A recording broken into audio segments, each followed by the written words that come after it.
పట్టణమైన కేసీఆర్ గారిని గుర్తు చేసుకుంటా ఉన్నారు. అయ్యో తప్పు జరిగిపోయింది, మోసపోయినాము, కాంగ్రెస్ చెప్పిన మోసపు మాటలు నమ్మినాము. ఇప్పుడు తమ్ముడు చదువుతూ ఉంటే నేను మనసులో నవ్వుకుంటా ఉన్నా. ఎందుకంటే వివేక్ గారు ఇప్పుడు మంత్రిగా ఉన్నారు. వారు చెప్పినారు చెన్నూరులో ఇక్కడ పరిశ్రమ పెట్టి 40-45 వేల మందికి ఉద్యోగాలు ఇస్తా అని చెప్పినాడు. ఇవాళ నేను చెప్తున్నా, రాసి పెట్టుకోండి, ఇంకో 3 ఏళ్ళు ఉంది కదా వివేక్ గారికి, 45,000 కాదు 400 ఉద్యోగాలు కూడా ఇవ్వడు. రాసి పెట్టుకోండి. మోసం ఎట్లుంటుందంటే ఒక అట్లుంటుంది. మోసం ఎట్లుంటుందంటే మనోళ్ళు నమ్మినరు. కేసీఆర్ ₹1,00,000 ఇస్తుండు కదా, నేను తులం బంగారం ఇస్తా అన్నాడు. దాని మీదకెళ్ళి మనోళ్ళు ఏమనుకున్నారు, నిజంగానే ఇస్తాడేమో అనుకున్నాడు. మేము చెప్పినాం, నేను కూడా చెన్నూరుకు వచ్చిన ప్రచారానికి, అమ్మ వీళ్ళు మెడల పుస్తలతాడెత్తుకపోయే బ్యాచ్, వీళ్ళు బంగారం ఇయ్యరని చెప్పిన. అప్పుడు ఎందుకో ఆ మాయలో పడ్డరు. స్కూటీలు ఇస్తారట, తులం బంగారం ఇస్తారట, ముసలోళ్ళకి 2 ఇంట్లు ఉంటే 2కి పెన్షన్ ఇస్తారట, అది కూడా 4,000 ఇస్తారట, రైతులకు 15,000 ఇస్తారట, అవి కూడా 100 రోజులనే ఇస్తారట అని చెప్పి ఈస్ట్మన్ కలర్లో ఏదైతే సినిమా చూపెట్టినరో 100 రోజుల్లోనే 6 గ్యారంటీలు. అన్నిటికన్నా నవ్వొచ్చేది ఏంటంటే ఆయన ఉన్నాడు పెద్ద మనిషి, డిప్యూటీ సీఎం బట్టి విక్రమార్క గారు. ఆయన ఎంత అందంగా చెప్పిండంటే, ఎంత సిన్సియర్గా చెప్పిండంటే, మీరు చూడాలి ఆ వీడియో. ఇట్లా పట్టుకొని కార్డు పట్టుకొని, ఈ కార్డు చూడండి, జాగ్రత్తగా పెట్టుకోండి, ఒక 100 రోజులు జాగ్రత్తగా పెట్టుకుంటే దాని తర్వాత మీకు బ్రహ్మాండంగా ఈ స్కీమ్లో ఈ చాలా ముఖ్యమైన కార్డు ఇది, ఈ ముఖ్యమైన కార్డును మీరు జాగ్రత్తగా పెట్టుకోండి, 100 రోజులు అన్నీ చాలా అవుతాయి అని చెప్పి ఇంత బాగా చెప్పిండంటే, నిజంగా యాక్టింగ్ చూస్తే కమల్ హాసన్ కూడా అడ్డం పడాలి. గా లెవెలే చెప్పిండు, జాగ్రత్తగా పెట్టుకోండి అన్నాడు. మరి ఇప్పుడు ఎక్కడ పెట్టుకోవాలని అర్థమవుతలేదు కార్డు ఎవలకు. 2 ఏళ్ళు అయిపోయాయి, ఏడ పెట్టుకోమంటారు కార్డు ఇప్పుడు? 6 గ్యారంటీలు, ఓ బాండ్లు, అఫిడవిట్లు, అన్ని కథలు చెప్పి, అడ్డగోలు మాటలు చెప్పి, పచ్చి అబద్ధాలు చెప్పి ఇలా గద్దెనెక్కిండ్రు. గద్దెనెక్కినాక నడపస్తలేదు, ఏం చేయాలనో అర్థమవుతలేదు. ఇక వాళ్ళకి తెలిసింది ఒకటి, పదవులు కాపాడుకోవడానికి కాంగ్రెస్ వాళ్ళకి తెలిసింది ఏంటంటే ఢిల్లీకి సంచులు మోస్తారు అంతే. ఇక్కడున్న వాళ్ళకి ఏమి ఇయ్యరు, తెలంగాణ ప్రజలకు మన్ను కూడా ఇయ్యరు. కానీ ఢిల్లీకి మాత్రం ముఖ్యమంత్రి గారు 62 సార్లు వేయండు. ఇప్పటికీ 62 సార్లు ఎందుకు పోతాడు? మన కోసమో రాష్ట్రం కోసమో కాదు, పోయేది కేవలం సంచులు మోసుకపోవాలి, జీ హుజూర్ అనాలి, సల్యూట్ కొట్టాలి, నా పోస్టు జర దండం పెడతా, ఇంకో 4 రోజులు ఉంచు, నీకింత నాకింత అని మాట్లాడుకోవాలి, ఆడ మూట పెట్టాలి, దండం పెట్టాలి, రావాలి, అమ్మాయి అనుకుంటా. ఇది ముందే చెప్పినాం. ఇది కూడా మనం ఢిల్లీ పార్టీలకు మన జుట్టిస్తే తెలంగాణ ఆగమవుతుంది, మన జుట్టు వాళ్ళ చేతులు పెడితే తెలంగాణ ఆగమవుతుంది. కాంగ్రెస్ వాడైనా బీజేపీ అయినా, ఒకటి సంచులు మోసేటోడు, ఇంకోటి చెప్పులు మోసేటోడు, పెద్ద తేడా ఏం లేదు. ఒకళ్ళేమో సంచులు మోసే పార్టీ, ఇంకోటేమో చెప్పులు మోసే పార్టీ. అమిత్ షా రాగానే చెప్పులు ఎక్కడిపుతారా అని తిరుగుతున్నాడు ఒక ఆయన వెనక. ఎవరో మీకు ఎరికన్నా నేను చెప్పా, ఎరికే కదా, ఎరిక కాకపోతే మరి సుమన్కి చెప్పి వీడియో పంపిస్తాం, మీకు చూసుకోరు. ఒకటేమో సంచులు మోసే పార్టీ, ఇంకొకటేమో చెప్పులు మోసే పార్టీ. ఇంకా ఎంత అందంగా చెప్తారంటే కాంగ్రెస్ వాళ్ళు ఎలక్షన్ల ముంగట, గ్యారంటీల గురించి చెప్తుంటే, స్కీముల గురించి చెప్తుంటే మనోళ్ళు అసలు ఎక్కడోళ్ళు అక్కడ మైమరిచిపోయినరు. బాబా ఎంత అందంగా చెప్తున్నారు. ఇన్ని వస్తాయా, విద్యా భరోసా కార్డు ఇస్తాం, మీ పిల్లగానికి ఇక ఫీజు రీయింబర్స్మెంట్ బాధనే లేదు, ఒక్కొక్కరికి 5 లక్షల కార్డు మీ చేతుల్లోనే ఉంటుంది, ఫీజు గురించి డోకలేదన్నారు. ఇలా ఫీజు రీయింబర్స్మెంటే 12,500 కోట్లు బాకీ పడ్డారు, కాలేజీలు మూతపడే పరిస్థితి వచ్చింది. ఈరోజు కథ అది, వాస్తవం ఇది. నా విజ్ఞప్తి దయచేసి మీ అందరితోని, సరే ఇంకా నాకు తెలుసు 3 ఏళ్ళు ఇంకా ప్రభుత్వం ఉన్నది, అలా ఆఖరి సంవత్సరం ఎలక్షన్ అనుకోండి, ఉన్నది 2 ఏళ్ళే. మరి ఇలా రాజిరెడ్డి గారు వారితో పాటు మీరు అందరూ కూడా నిర్ణయం తీసుకున్నారు, ఇక ఈ కాంగ్రెస్ పార్టీతో అయ్యేది లేదు, పోయేది లేదు, ఊదు గాలది పీరి లేవది, వీళ్ళని నమ్ముకుంటే కుక్కతోక పట్టుకొని గోదావరి ఇదినట్టే, సప్పుడేక మళ్ళీ కేసీఆర్తో పోదామని చెప్పి మీరందరూ వచ్చినారు. మీ అందరికీ స్వాగతం, సుస్వాగతం. అయితే ఒక్క ముఖ్యమైన మాట, మీరు కోల్ బెల్ట్ నుంచి వచ్చిండ్రు. కోల్ బెల్ట్ నుంచి వచ్చిన మీకు ఈ విషయం ముఖ్యంగా చెప్పాలి. కాంగ్రెస్ వాళ్ళు ఎలక్షన్ల ముందేమో స్కీములు అన్నారు, ఇలా చేస్తున్నది మాత్రం మొత్తం స్కాములే. ఆ స్కామ్లో నిన్న పెద్ద స్కామ్ బయటపడ్డది, మీరు చూసే ఉంటారు. సింగరేణిలో ఇదివరకెన్నడూ లేనంత పెద్ద ఎత్తున దోపిడీ జరుగుతూ ఉన్నది. కేసీఆర్ గారు ఉన్నప్పుడు సింగరేణిని లాభాల బాట పట్టించి, నష్టాల నుంచి గట్టెక్కించి, కార్మికులను కడుపులో పెట్టుకొని, కార్మికులకు 10 హామీలు ఇస్తే 9 హామీలు నిలబెట్టుకున్నాం. 90% మనం వారికి పూర్తి చేసి కార్మికుల కడుపు నింపే ప్రయత్నం మనం చేసినాం.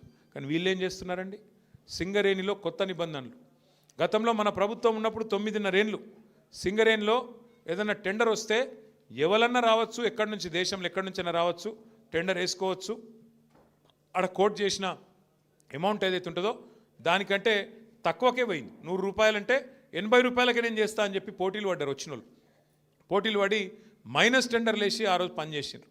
కానీ కాంగ్రెస్ రాగానే ఒక కొత్త నిబంధన పెట్టిండ్రు. ఏమని? సైట్ విజిట్ సర్టిఫికేట్ అట. అంటే ఏమిటిది? ఇప్పుడు నువ్వు ఉదాహరణకు నువ్వు చెన్నూరులో ఉన్నావు, ఇక్కడెక్కడో మహబూబ్ నగర్లో ఒక పని పడ్డది. నిజానికైతే ఏంది, ₹1,00,000 దాటితే ఏ టెండర్ అయినా కూడా ఈ టెండర్, ఎలక్ట్రానిక్ టెండర్. అంటే ఎక్కడ కూర్చున్న వాళ్ళైనా ఎక్కడైనా టెండర్ వేసుకోవచ్చు. వాస్తవానికి చిన్న కాంట్రాక్టర్ అయినా పెద్ద కాంట్రాక్టర్ అయినా ఎక్కడున్నాడైనా కంప్యూటర్లో కొట్టుడే, గీడ పని ఉన్నదంటే ఈ రేటుకు నేను చేస్తాను కొట్టుడే. కానీ సింగరేణిలో కాంగ్రెస్ రాగానే కొత్త నిబంధన పెట్టిండ్రు. ఏమని?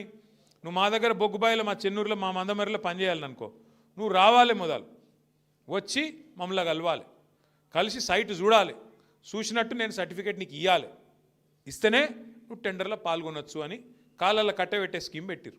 ఎందుకు పెట్టిరు ఇది?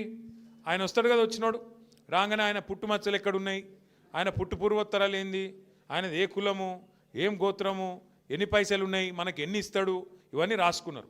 రాసుకొని ముఖ్యమంత్రి బామ్మర్దున్నాడు ఒక ఆయన, సుజన్ రెడ్డి అని, ఆయన ఫోన్ చేయాలి సీదా, నువ్వు ఎట్లెత్తావా టెండరు, మేము ఇక్కడ అందరం కలిసి కూర్చున్నాం, 4-5 మాట్లాడుకున్నాం, ఇగో నువ్వు వేయద్దు అని బెదిరిస్తాడు. ఆయన వినలేదనుకో అవతల ఫోన్లో, వినకపోతే ఏం చెప్తారు, సింగరేణి నువ్వు వచ్చినట్టు అసలు సర్టిఫికేట్ అయ్యాడు, నువ్వు సైట్ మీదకి వచ్చినట్టు సర్టిఫికేట్ అయ్యాడు, సర్టిఫికేట్ లేకపోతే ఇక ముంగటి కాళ్ళకి అడ్డం పెట్టినట్టే కదా, పోనే రాదు ముంగటికి, నువ్వు బటన్ ఒత్తరాదు, టెండర్ వేయరాదు. గట్ల పెట్టి ఇదివరకు మైనస్లో పోయే టెండర్లను ఇవాళ వీళ్ళు ఒక్కొక్క టెండర్ను 6,000 కోట్లను మంచిగా పుట్నాలు బఠానీలు వంచుకున్నట్టు తలా ఒకటి. అందులో ఫస్ట్ మొదటి కాంట్రాక్ట్ వచ్చిందే ముఖ్యమంత్రి బామ్మర్ది సుజన్ రెడ్డి గారి కంపెనీకి 250 కోట్లు వాళ్ళు తీసుకున్నారు. అట్లా వరుసగా గత 2 సంవత్సరాలుగా ఎన్నికల ముందు స్కీములు, ఇప్పుడు స్కాములు అన్నట్టు సింగరేణిని కొల్లగొడుతున్నది కాంగ్రెస్ ప్రభుత్వం. ఇదంతా బయటకు ఎట్లా వచ్చిందంటే మనం బయట పెట్టలే, మీడియా బయట పెట్టలే, వాళ్ళ వాటాల కోసం అనుకొని ఆయన దొంగలు నిన్న బయటపడ్డారు. ఎట్లా బయటపడ్డారు, ఏమైందట అంటే అక్కడెక్కడో ఒరిస్సాలో ఏదో బ్లాక్ ఉందట, కోల్ బ్లాక్, ఆ బ్లాక్ 9 అట.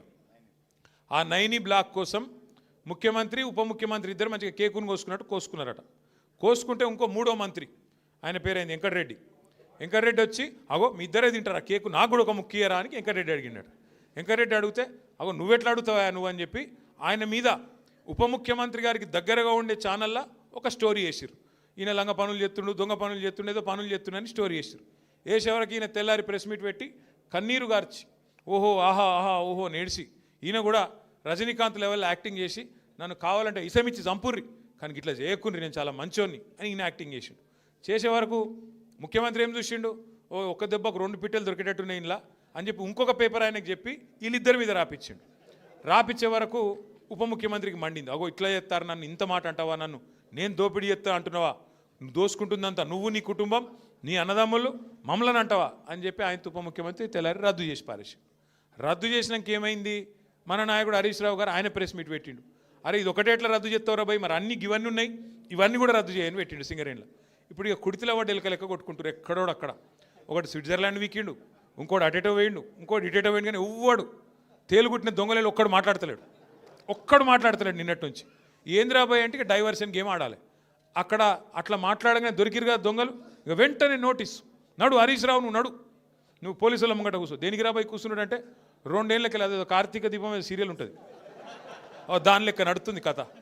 అది ఒడవది తెగది, రోజు ఒకటే కథ ధారావాహిక.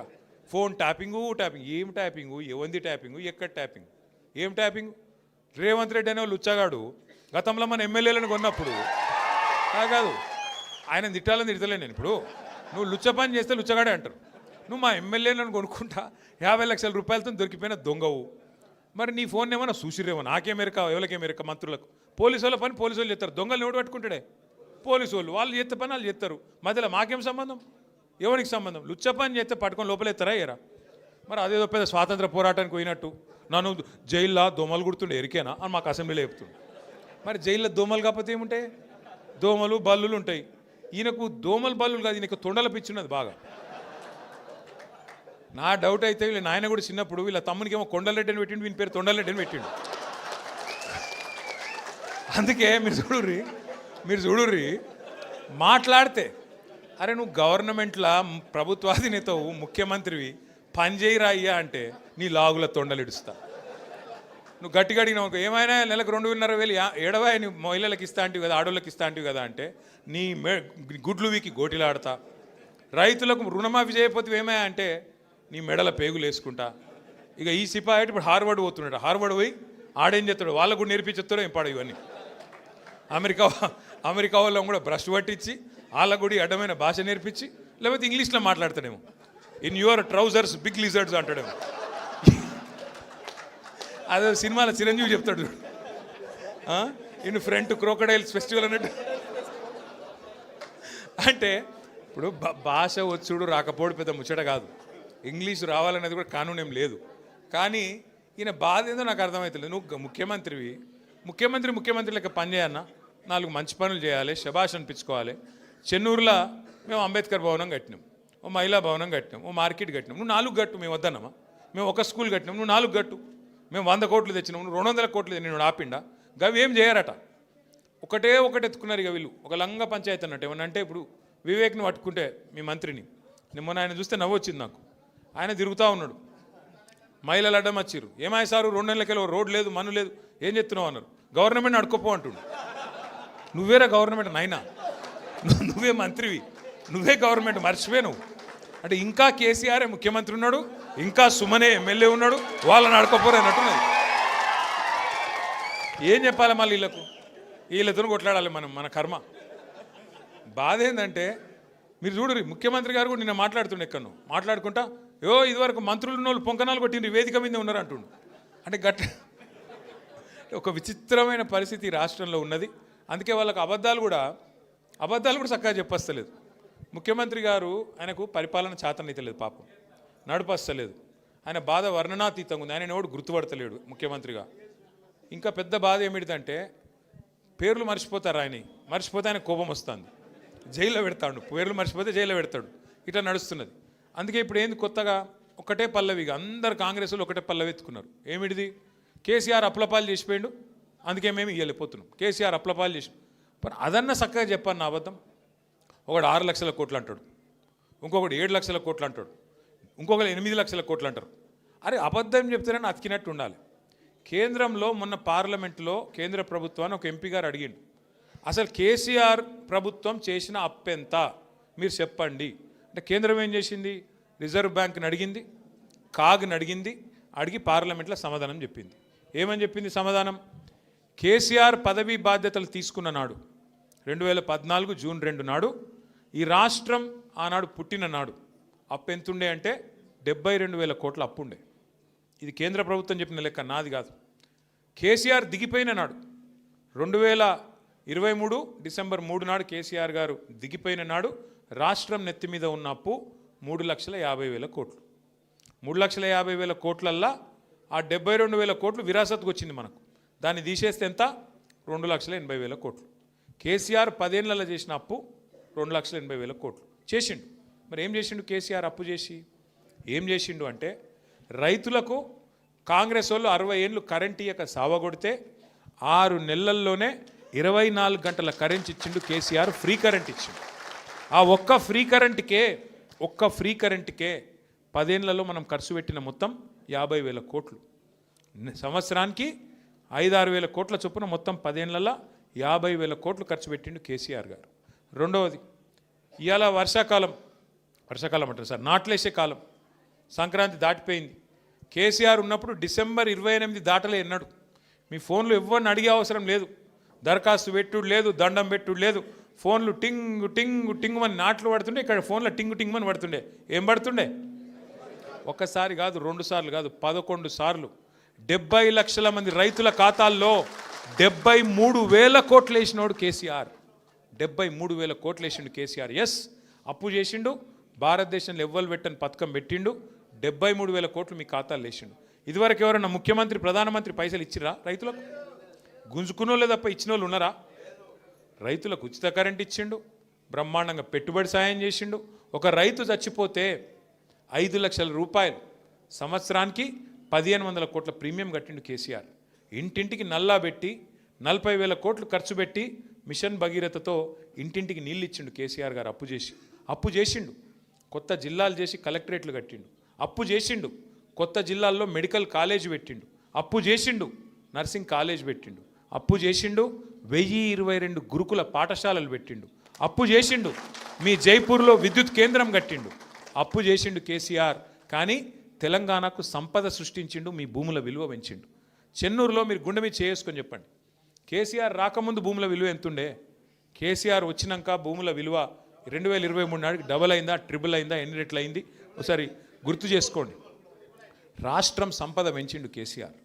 ఎంతసేపు అప్పు చేసిండు, అప్పు 2,80,000 కోట్ల అప్పు చేసిండు. కానీ కేసీఆర్ ఇవన్నీ చేసిండు. మరి నువ్వేం చేసినావు?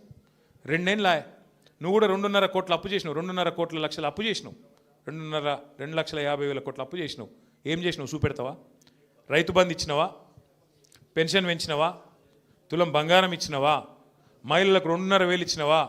స్కూటీలు ఇచ్చినవా? 6 గ్యారంటీలు ఏమైనా అమలు చేసినవా? ఏమనంటే ఫ్రీ బస్ అంటాడు. అది ఫ్రీ బస్ ఎట్లయితుందో నాకు ఇంకా అర్థం కాదు. ఆడోళ్ళకి ఫ్రీ అట, మగోళ్ళకి డబుల్ అట. అదేం ఫ్రీయే? ఆడోళ్ళకి ఫ్రీ అట, మగోళ్ళకి డబుల్ టికెట్ అట. ఇదేం ఫ్రీ? మళ్ళీ పిల్లగాళ్ళకు బస్ పాస్ 25% పెంచిండు. ఫ్రీ ఎట్లయితుంది? ఆలోచన చేయుర్రి మీరు కూడా. దయచేసి నేను మిమ్మల్ని కోరేది, మీరు ఒక మాట, నేను నిజం చెప్పాలి, ఒక్క మాట సత్యం చెప్పాలి. మీరు అందరు చెప్తారా? ఎలక్షన్ల ముందు అందరూ రాష్ట్రంలో ఏమనుకుర్రంటే, పోతే మా ఎమ్మెల్యే పోతాడేమో కానీ కేసీఆర్ ముఖ్యమంత్రి ఉంటాడు కదా అనుకుర్రా? చెన్నూరు వాళ్ళు కూడా అట్లే అనుకున్నారు కానీ అనుకోకపోతే ఎందుకు ఓడిపోతాం మరి? అనుకున్నారు గట్లే అనుకున్నారు కానీ కేసీఆర్ ఉంటాడు కదా అనుకున్నారు. అట్లనే చాలామంది అనుకున్నారు. పక్కన బెల్లంపల్లి అట్లే అనుకున్నారు, యువతల మంచిర్యాల వాళ్ళు అట్లే అనుకున్నారు, ఆ పక్కన కాగజ్నగర్ రోడ్ కూడా అట్లే అనుకున్నాడు. ఆయన వీకింది. అందుకే ఈసారి నా ప్రార్థన మీ అందరితోని ఒకటి యాద పెట్టుకోండి. మీరు చిన్న లాజిక్ మిస్ అయినరు. ఆడ మీ ఎమ్మెల్యే లేకపోతే పైన కేసీఆర్ ఎట్లుంటాడు? ఎమ్మెల్యేలతోనే కదా ముఖ్యమంత్రి అయ్యేది. కాంగ్రెస్ వాళ్ళు గదే చూసి సుమన్ మీద ఏదో చెప్తుండని, ఇంకోళ్ళ మీద ఇంకేదో చెప్తురని లేనిపోని ఆరోపణలు, అడ్డగోలు కథలు చెప్పి మొత్తానికి అబద్ధాలు, మోసాలు, ఇష్టం వచ్చిన హామీలు ఇచ్చి ఇవాళ మనను పక్కన పెట్టి కొంతమంది అందలం ఎక్కిరు. పర్వాలేదు, తప్పేం లేదు. ప్రజాస్వామ్యంలో ఎవరికి అధికారం శాశ్వతం కాదు. ఇలా వాళ్ళకి అవకాశం వచ్చింది చేయమని. కానీ ఖచ్చితంగా ఒకటి మాత్రం గుర్తుపెట్టుకోండి, మళ్ళీ తిరిగి కేసీఆర్ రావాలి, ముఖ్యమంత్రి కావాలి అనుకుంటే, అనే ఆలోచన మీకుంటే ఈసారి మళ్ళీ మీరు కోడిగుడ్డు మీద కలివి ఇకకూరి. ఎందుకు? కేసీఆర్ గారు కారు గుర్తు మీద ఎవరిని పంపినా, రేపు కేతన్పల్లిలో ఎవరిని పంపినా, చెన్నూరులో మున్సిపాలిటీలు ఎవరిని పంపినా, రేపు చెన్నూరు అసెంబ్లీకి ఎవరిని పంపినా మీరు ఒకటే యాద పెట్టుకోరు, ఈ ఓటు కేసీఆర్కి వేస్తున్నా అనుకోవాలి తప్ప అక్కడ నిలబడ్డ ఆయన గురించి ఆలోచన చేయకూరు. ఎందుకంటే మీరు మళ్ళీ ఒక్కసారి ఈ నిలబడ్డ ఆయన చక్కగున్నాడా, పొడుగున్నాడా, పొట్టిగున్నాడా, ఈయన నల్లగున్నాడా, తెల్లగున్నాడా, ఈయన గిట్లనా గట్లనా అని మీరు ఎక్కువ తక్కువ లెక్కలు పెట్టకూరి. పెడితే మళ్ళీ గిదే నష్టం అవుతుంది. ఎందుకంటే ఏమైనా సరే కేసీఆర్ గారు ఆలోచించి నిర్ణయం తీసుకుంటాడు. అక్కడ నిలబడ్డ వ్యక్తి కారు గుర్తు మీద వచ్చిందంటే కేసీఆర్ పంపించిండు, ఈ ఓటు కేసీఆర్కి వేస్తున్నా అనుకోవాలి, కళ్ళు మూసుకోవాలి, ఒత్తాలి. అంతేగాని ఇక మనం ఆగం కావద్దు. మళ్ళీ ఆగమైతే మళ్ళీ గిదే మోసం అవుతుంది. మళ్ళీ ఎవరో వస్తారు, ఏదో చెప్తారు, నేను ఇది ఇస్తా అంటారు, అది ఇస్తా అంటారు, కడుపులో తల పెడతారు, కాళ్ళు పట్టుకుంటారు, అమ్మ అంటారు, అక్క అంటారు, అయ్య అంటారు, అల్లుడు అంటారు, బామ్మరిది అంటారు, కొత్త వరుసలు కలుపుతారు, ఆగమాగం చెప్తారు, మళ్ళా గందరగోళం అవుతుంది. తప్పకుండా 2-2.5 ఏళ్లలో రాబోయే రోజుల్లో ఇది నాకు తెలిసినంత వరకు దీని తర్వాత ఎలక్షన్లు ఉండయి. మున్సిపాలిటీ తర్వాత జిల్లా పరిషత్ ఉంటుందని నేను అనుకోను. ఎందుకంటే ముఖ్యమంత్రి రేవంత్ రెడ్డి పగ పట్టిండు. ఆయన మంచిర్యాల జిల్లా ఖచ్చితంగా ఎత్తేస్తాడు. మీరు యాద పెట్టుకోండి, మంచిర్యాల జిల్లా ఎత్తేస్తాడు, ఆసిఫాబాద్ ఎత్తేస్తాడు, నిర్మల్ జిల్లా కూడా ఎత్తేస్తాడు. ఆయన ఆల్రెడీ చెప్తున్నాడు, కొత్త జిల్లాలు తప్పు చేసిండ్రు, నేను తీసి పారేస్తా అని చెప్తున్నాడు. కాబట్టి మరి మీరు కూడా ఆలోచన చేసుకోవాలి. ఇదివరకు మీరు అందరూ ఆదిలాబాద్ పోయే పని ఉంటుండే. చెన్నూరు వాళ్ళు ఎంత దూరం మీకు? ఆదిలాబాదు 200 కిలోమీటర్లు. ఇప్పుడు మంచిర్యాల ఎంత దూరం? 30 కిలోమీటర్లు, 20 కిలోమీటర్లు. మరి మీరు ఆలోచన చేసుకోండి. మీరు మళ్ళొక్కసారి కాంగ్రెస్ కోటేసి 200 కిలోమీటర్లు పోతారా, లేదా ఇప్పుడు మంచిగా కొత్తగా మంచిర్యాల షాందార్గా కొన్ని రాష్ట్రాలలో సెక్రటేరియట్లు కూడా ఉండే, అట్లా అంత బ్రహ్మాండంగా కలెక్టరేట్ కట్టించిన కేసీఆర్ గారు కోటేస్తారా? మీరే నిర్ణయం తీసుకోండి. కేతన్పల్లి, చెన్నూరు, మంచిర్యాల, లక్షెట్టిపేట, బెల్లంపల్లిలో ఆలోచన చేసుకోవాలి. మున్సిపాలిటీలు మా మంచిర్యాల జిల్లా ఉండన్నా పో అన్న ఆలోచన చేసుకోండి. రేవంత్ రెడ్డి పగబట్టిండు, కేసీఆర్ ఆనవాళ్ళు లేకుండా చేస్తా, నేను కంపల్సరీ ఈ జిల్లాలను మార్చేస్తా అంటున్నాడు. మరి మీరు ఆలోచన చేసుకోండి. మీ దగ్గరికి కేసీఆర్ కలెక్టర్లను తీసుకొచ్చి కూర్చోబెట్టిండు, మీ దగ్గరికి ఎస్పీలను తీసుకొచ్చి కూర్చోబెట్టిండు, జిల్లా అధికారులను తీసుకొచ్చి కూర్చోబెట్టిండు. మరి వాళ్ళని ఉంచుకుంటారా, ఊడగొట్టుకుంటారా? మీ ఇష్టం. ఎందుకంటే మీకోసం కేసీఆర్ గారు ఇవన్నీ చేస్తే కాదు మాకు మళ్ళీ గాల్లే కావాలి, మేము 200 కిలోమీటర్ పోతాం, ఆడవై తిరుగుతాం అనుకుంటే అది ప్రజల చేతుల్లో, ప్రజాస్వామ్యంలో మీరే బాసులు, మేమందరం మీ సేవకులం. కాబట్టి మీరే నిర్ణయం తీసుకోవాలని ప్రజలకు కూడా మనం అపీల్ చేయాలి. అట్లాగే ఈ మున్సిపల్ ఎన్నికల్లో కూడా ఖచ్చితంగా మనం ఒక మాట చెప్పాలి. మనం ఉన్నప్పుడు ఏం పని చేసినాం, ఇవాళ ఈ 2 ఏళ్ళలో ఏం పని అయింది? దోమల మంది కొట్టేటోడు లేడు వాస్తవంగా చెప్పానంటే. ఆఖరికి పెద్ద పెద్ద పనులు ఇడిచిపెట్టుర్రి, దోమల మంది కొట్టేటోడే దిక్కులేడు. ఇవాళ బుగ్గలు ఎలుగుతలేవు ఊళ్ళల్లో, పట్టణాలలో కానీ పల్లెల్లో కానీ బుగ్గలు మార్చేటోడు దిక్కులేడు. అట్లాంటి పరిస్థితి వచ్చింది అలా కాంగ్రెస్ వచ్చినాక. కాబట్టి దయచేసి మీ అందరినీ కోరేది, ముఖ్యంగా ఇక్కడ నుంచి గ్రామాల నుంచి వచ్చేసిన సోదరులు కూడా ఉన్నారు, మున్సిపాలిటీ నుంచి వచ్చిన సోదరులు కూడా ఉన్నారు, పట్టణాల నుంచి. మీతో నా ప్రార్థన, గ్రామాల సోదరులు ఎవరైతే మన పంచాయతీ ఎన్నికల్లో బాగా కొట్లాడినరో వారికి అభినందనలు చెప్తూ, వారందరూ కూడా తప్పకుండా మరి మున్సిపాలిటీలో కూడా మీరు ఇన్ఛార్జ్గా సుమన్ గారు వేసుకుంటారు, మిమ్మల్ని అందరినీ వార్డుల వారీగా డివిజన్ల వారీగా వేసుకుంటారు. వారి నాయకత్వంలో మీరందరూ కూడా ఎక్కడి వారు అక్కడ మా ఎలక్షన్ అయిపోయిందన్నట్టు కాకుండా మీరు కూడా కొద్దిగా ఎఫర్ట్ పెట్టాలని చెప్పి కూడా కోరుతూ, మళ్ళొక్కసారి మీ అందరికీ నా రిక్వెస్ట్, రాజన్నకు ప్రత్యేకంగా జర ఆగమాగం మురుకుతున్నాయి అనుకోకుండా, ఎందుకంటే నాకు పోయే వరకు ఇంకా 7 అవుతుంది, ఆడ ఇప్పటికే ర్యాలీ స్టార్ట్ అయింది. కాబట్టి మీరు అందరు పర్మిషన్ ఇవ్వాలని కోరుతూ, మరి మీరు కూడా ఇంకా బువ్వ తినలేదు నాకు తెలుసు, 4:30 అవుతుంది, జర అందరు భోజనం చేసిరా, అందరికి భోజనాలు కూడా ఏర్పాటు చేసినారు. మళ్ళొకసారి పేరున అందరికి నమస్కారం. జై తెలంగాణ. లింగారెడ్డి గారు గంగిపల్లి